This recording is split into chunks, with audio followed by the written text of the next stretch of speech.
It's a typical day in Oklahoma City. Children are in school. Everything feels good here. Comfortable, safe. This is Sean Seller's neighborhood, and this is the house where he lived. Bright, intelligent, athletic, handsome, clean-cut. Sean looks like the all-American boy, your next-door neighbor, the football captain, someone you'd like to have as a friend or date. But Sean is a killer, and he's on death row.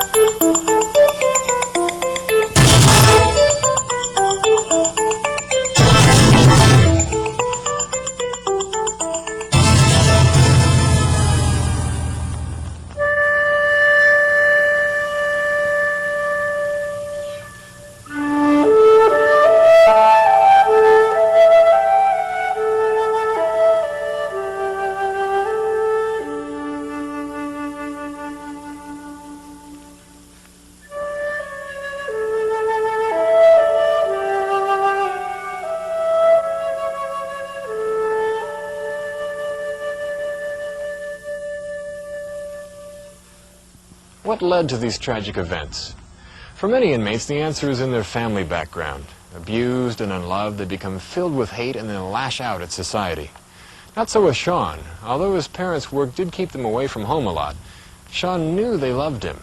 He didn't have a bad home life, but being on his own did cause him to become independent and a loner. I come home, fix myself something to eat, watch TV or whatever, and I liked being alone. I liked that solitude, and I liked that responsibility that I had for myself, being independent. I never really had a lot of friends because I moved around so much, and by the time I'd really make a good friend, we'd move away, and that got hard on me, so I didn't make friends very easily.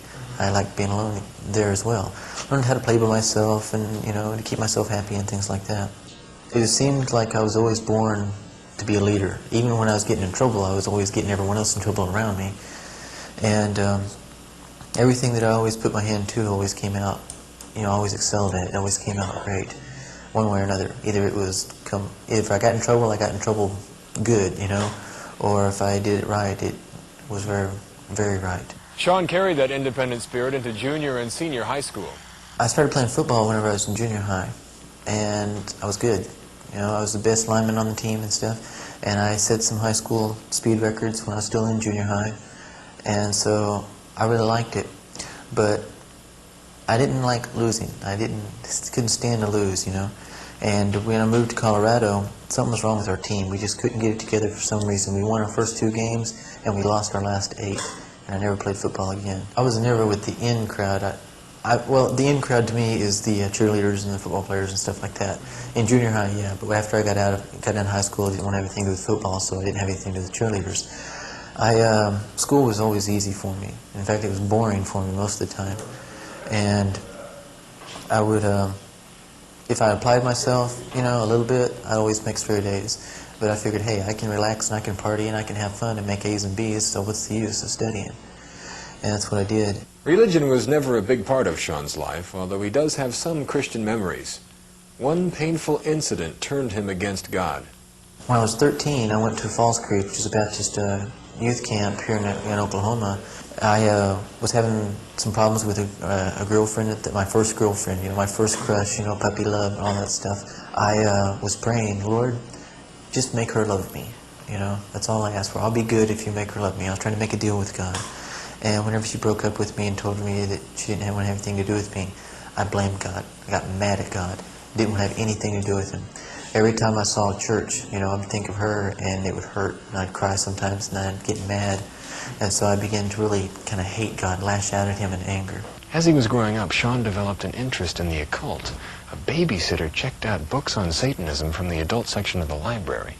As an impressionable 10-year-old, Sean was fascinated. There were some Encyclopedia Witchcraft or something like that. I remember some pictures out of it and a couple other books. Then, as I got 13, I got involved in Dungeons and Dragons. And that was cool to me because it was like, yes, you can use your imagination, take it to the limit. There are no limits. we got the kids together and stuff, and we started playing, and we played 3 different campaigns, which is really unusual for someone playing like that. But I was dungeon master in 2 of them, and then I played a 10th level fighter in the 3rd one. And I liked that power, you know, that power of being in control. And Dungeons and Dragons led me into witchcraft, which led me into Satanism. Sean's interest in the occult grew, and soon he was reading everything he could find on witches, Satan, demons, voodoo, anything satanic. But more than just a game, Sean was intrigued by the mystery and the power. I met a girl, and she introduced me to a witch. She heard this witch give a speech at her school, and she knew that I was interested in the stuff, so she got her in touch with me. I said, "What's the first thing I have to do?" And she said, "Pray to Satan." And I thought, pray to the devil. No, not yet. Okay, so it took me a few days to really get to where I wanted to make that initial step. She told me how to do it. She told me how to set things up, you know. She gave me this incantation to say, you know, and everything. And when I did it, it was like something that I'd seen in all these movies that I was so interested in. It was an experience that I'll never forget. I laid down and I began to pray to Satan as she told me to. I had to renounce God and pray to Satan using Satan's name, and then use this special incantation she told me, and use her satanic name, Glacion, to get through. And I did that. And the room got cold. I mean, cold, you know, like 10 degrees, 15 degrees, it just dropped. And I was thinking exorcist type stuff, you know. And I had my eyes closed and I was laying down. And I began to feel this lifting sensation, like I'd felt when I'd sometimes do some relaxation techniques and stuff. So that didn't really surprise me.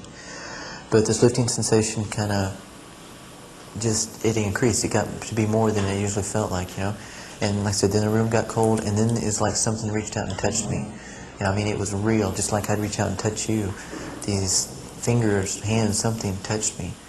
And I closed my eyes tight, you know, like you know. And they felt like ice cold claws. And that's real out of it, I know, but that's really what it felt like. And it was just like touched me everywhere, all over my body, you know. And then I heard an audible voice say, "I love you." And I opened my eyes, you know, because I thought someone was in the room. And all I saw were spots, because I had my eyes closed so tightly. And looking through the haze of the spots, there wasn't anyone in the room. And I could still feel these things. And so I closed my eyes again. And it was like one by one, these things just disappeared. In Sean's words, he was hooked completely. He was obsessed with Satanism, and he introduced others to his obsession. Richard, who we've been friends since football and stuff in junior high, he began to see some differences in me and began to really kind of get an idea of what I was doing. And he came to me, you know, and was saying, "Sean," it was on the phone, said, "Sean, if you're involved in what I think you're involved in, tell me, because I want to get involved too." And I said, "No, you don't." You know? And he said, "No, really, I'm serious." And I said, "Well, come over." "All right," you know. And he came over and I showed him the Satanic Bible and some other things like that. And he was interested in it. From there, a lot of other people were around. I started looking around for people, and people started getting involved, you know. And we had 13 people in coven, and we was doing rituals and things. After a while, that broke up. I was really avidly involved in it, and everyone else was kind of like, "Well, let's try it out," okay? So I began doing rituals and stuff by myself, and blood always played a big part in our rituals. We always drank blood, you know, and always shed each other's blood, cut each other, and do things like that. Then I happened upon a book called the Necronomicon, and it's the Book of the Dead is what it's translated as. And it's about basically worshiping the dead, and it's a way of opening these certain portals into the realm of the unknown and the spirit world of the dead and stuff. And this was really, it became an infatuation with me. I was avidly researching Satanism and stuff, reading, memorizing my Satanic Bible, memorizing the Necronomicon and stuff. We named our coven the Elimination, and our purpose was to get rid of Christianity, you know, to wipe it out. And figured that wouldn't be hard, you know, because I thought that 10 Christians, you know, equaled 1 Satanist. You know, I thought that Satanists were all powerful and everything. And I had a lot of respect and a lot of fear from the people who knew me. By this time, Sean and Richard were deeply involved in their satanic rituals, but it wasn't a game or a fad. It was a way of life, and it led to this store and cold-blooded murder. So we decided that we had to prove our allegiance to Satan. And to do that, we had to break the 10 Commandments, one by one, all of them. And that would prove that we were totally against God and didn't want to have anything to do with God, didn't respect His laws, didn't respect His rules, didn't respect anything about Him. We're completely and totally evil and completely and totally devoted to Satan. And we began to do that, one by one. The first few were easy. I mean, you know, you shall not commit adultery, no problem. You know, you shall not lie, or you shall not steal, you know, those things, no problem whatsoever. And we broke all of them easily except for one, you shall not murder. And we decided, okay, the Satanic Bible has a chapter in it called On the Choice of a Human Sacrifice. And it says that you should choose people who by their actions basically beg to be killed, who contribute nothing to society, who won't be missed, who have no one, you know. And we picked a man that in our eyes fit this perfect description. He worked the midnight shift at a Circle K store. He had tattoos and stuff all up and down his arms. He looked like he'd been a speed freak or something, you know. He just long hair, you know, kind of beard and stuff. Druggy, probably ex-biker or something like that. And we decided that was it. And we did a ritual one night and we started talking about it. And we decided, okay, let's do it, you know. Let's prove our allegiance to Satan. Let's break this last commandment. Let's get rid of this guy, you know. And we, like I said, we did a ritual, and then we invoked all of our time to Satan. You know, we devoted this thing to Satan. And we drove up there. And I picked up the gun, and I started to go in. And I couldn't do it, you know. I walked up the door, and I turned right, and I went around the side of the building first. And I sat there, and I just got my, you know, just started really feeling a lot of hatred, just used my hatred and stuff. And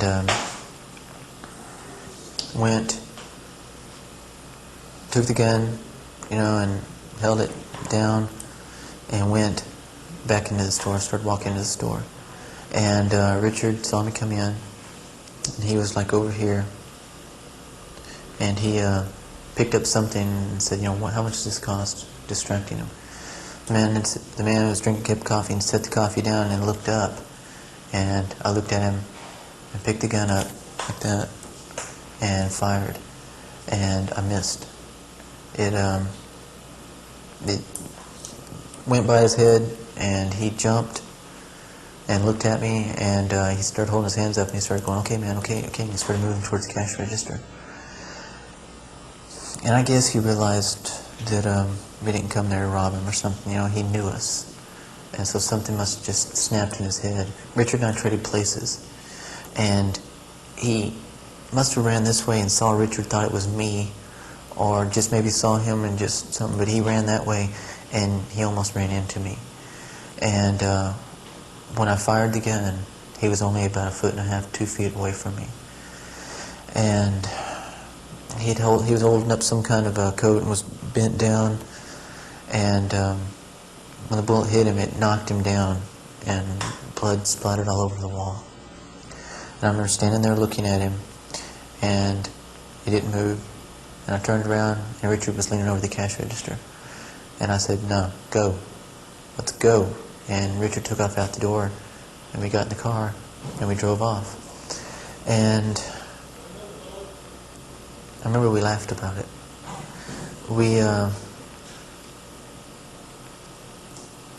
We thought it was so funny that this man who had actually been stupid enough to trust us, who had been actually stupid enough not to even, you know, dream what was happening, what we'd intended, you know, was now dead. And we were so proud of ourselves. And at that moment, we were not teenagers, okay? We were not human, so to speak. We had nothing, no emotions of kindness, mercy, love, all those things were completely gone. We laughed and giggled about this man's misfortune, and we were filled with nothing but evil and hatred and anger. And so basically we went in there and we took nothing. Took no merchandise, we took no money, we took nothing except the innocent man's life for Satan. Because this killing was without apparent motive, the police had no suspects. Sean became intensely involved in Satan worship, writing in blood, invoking demons, drinking blood, performing rituals, taking drugs, and praying to Satan, all the while he was going to school and living at home. But his relationship with his parents continued to deteriorate. I didn't want to hear no, you know, and I didn't want to be told what to do. I felt that this was my life. I could choose my friends, and especially my girlfriend, however I wanted to, and that she had no right to interfere. Began to have a lot of problems, really a lot of problems. And I finally just, it was like I began to have this dream. I was mad at him, and I was doing destruction rituals on my parents. I tried to move out. They came and got me and said no, brought me back and stuff. I couldn't escape the situation, and I began to do destruction rituals on them, and I began to have a dream over and over again that I had killed them. And the best way I can describe it is one day I woke up and it was no longer a dream. An angry, confused, destructive young man went to bed in this room. Later his dream, his nightmare, would become a reality as he walked down this hall to his parents' bedroom. I woke up at night and I had my father's .44 revolver. And I picked it up and I had on the black underwear and stuff that I wore when I did my rituals. And I walked into their room. And I remember just, I don't know how to explain it, but the emotions and stuff, the things that were going through my head were just completely hideous. Emotions full of hatred, anger, pure evil. And if you've never felt evil, you can't. There's no way that you can understand it. But I walked in the room, and I took the .44 and pointed it at my father's head, and I squeezed the trigger. Then I immediately raised the gun, and to where I knew my mother was. I couldn't really see, but I knew where she was. And I fired again. And then she raised her head up. And I fired a third time when her head fell. And then I walked out of the room. And I laid the gun down and I went and took a shower. And I remember that part of it very clearly because it woke me up. And I walked back into the room and turned the light on. And I remember looking at my mom, and blood was running everywhere. The smell of gunpowder was still in the air, and there was a smell of blood. And I remember laughing and giggling hysterically like I did whenever we killed the guy at Circle K. I remember feeling like the weight of the entire world had just been picked up off my shoulders, like I was finally free from something. I walked out of the room, turned the light off, got dressed, and went to Richard's house. Today Sean is inmate 156641 in this prison, convicted of first-degree murder. But he's not the same confused young man living in Satan's nightmare. I'll let him explain what happened. I woke up in a jail cell, not knowing really what was going on, not really understanding what was happening. And the guy came by and said, "Yeah, dude, you're in here for murdering your parents. How come you killed them?" And I just told him, "Leave me alone. I didn't want to talk to him." And they came the next day and they said, "You know, I hear they got you for another one, some convenience store clerk, you know." And I didn't want to hear that either. And so I was expecting him to come by and say, "Hey, here they got you for another one," because I didn't really know what was happening. A guy came to the cell next to me and he said, "You want something to read?" And I said, "Yeah, you bet." I'd been there for 2 or 3 days and I'd slept enough. And so he gave me some science fiction novel. And I turned it over to read the back of it, see what it was about. And someone had written 666 on it. And I dropped it. You know, it was like, ah. And I didn't know. And then I kind of went, why did I do that? You know? And while I was still asking myself that question, he says, "Hey man, you want the Bible?" I still don't know why I did this, but because I had I had ripped Bibles apart. Earlier I shared with you a way I used to, really confuse people with the Bible. I had burned Bibles, I poured blood on them, I'd done all kinds of stuff. And yet when he said, "Hey man, you want the Bible?" I said, "Yes." And he had someplace marked in it, someplace in Psalms. And I remember I opened up and I read something, and I don't know, have any idea what I read. I can't find it, but it's in there somewhere. I read it, and it was like something just hit me. I realized that I was wrong. I realized that whenever I had done all these things against God, that God still loved me. That whenever I had knelt at an altar of Satan, covered in blood, whenever I had cursed and cussed God, whenever I had done all these things, and I'd done some major things just to make God mad at me, because I hated God so much, that God still loved me. And I had thought I had been a Christian when I was 13, when I got baptized and stuff. And so my prayer was a real simple one. I got down on the floor, because I figured that was right. And I said, "Lord, here I am again. If you'll take me back, I'll serve you." And I began to cry. I hadn't cried for a year and a half. I couldn't cry. My tears were gone. There was so much hate and stuff in my life that I had no compassion. I couldn't cry. I had tried to. I couldn't. But I began to cry. And I cried for about 2 hours and prayed and cried, and finally I fell asleep. And when I woke up, something was different. Didn't know what it was, but something was different. I used to have this filthy mouth, my Corky says that he could cuss the wallpaper off a wall, and that's the way I was. But all of a sudden, cuss words tasted bad. They'd stick in my mouth. They wouldn't come out right. And there was something deep inside me that I knew that everything was going to be all right. I didn't know what was happening, what was going to happen, but there was a peace within me that I'd never felt before. And that night, I had the first peaceful night's sleep that I'd had in a year and a half. I'd been having these dreams, sick dreams of blood and sex and all this other stuff. And that night there were no dreams, there were just peaceful night's sleep. And so I knew there was a change. I knew that this was real. And this peace that I felt within me then, I realized that was just what I'd been searching for all along. And I just couldn't believe that it was so simple. It began here and ended here, with a young man whose life has been destroyed as he destroyed the lives of others.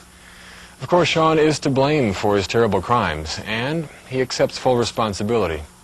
But he was carried on this tragic journey by Satan. Satan doesn't play games. You can't play games with Satan, He takes everything seriously. And you get involved as a game. You get involved just thinking that it's not going to lead anywhere. And very soon you're going to realize what you've done to your life, because you're going to be in over your head before you realize it. Christians make me mad sometimes because they don't pray, they don't study, they don't hardly do anything. Satanists get together and they spend hours, praying to Satan, going against Christianity, declaring enemies, praying against specific Christians, They know more about spiritual warfare than any Christian does. Sean has seen both sides. He's lived it. The hellish nightmare of the occult, and now his new life in Christ. Forgiveness was something really hard for me. Whenever I began to really understand and realize that I was guilty, I wanted to die. I felt that would be right. I felt that that was the only way I could pay for the things that I'd done. And to forgive myself was a big step. It took a long time. And it finally came to the point where it was like God just said, "Hey, dude, what is wrong with you? I forgave you. Who do you think you are that you can't forgive yourself?" And so I kind of went, that's different. But it wasn't easy. It was not easy for me. But I have forgiven myself, and that's why I don't cry anymore when I talk about it. Like I said, it took a long time, but God's forgiveness came through. Where do you stand? I don't mean to imply that you are a Satanist, but where do you stand with Christ? Satan is not for you, and God is not against you.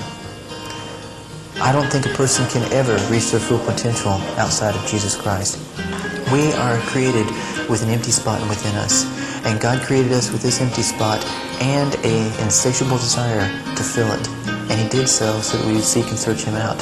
He's the only one that can fill that empty spot within us. Drugs don't do it. Sex doesn't do it. The occult doesn't do it. All these other things will not fill that empty spot. That's why you see people, rock stars and stuff like that, you know, ODing on drugs. You know, you see people committing suicide who've got millions of dollars because they haven't got that spot within them filled. It's time that we really acknowledge what's going on out there. It's time we start doing something about it, and that means getting radical about Jesus Christ. And if you just give Jesus a fair chance in your life, you know, that's all you have to do. Just give Jesus a fair chance in your life, and you can be the best you can be.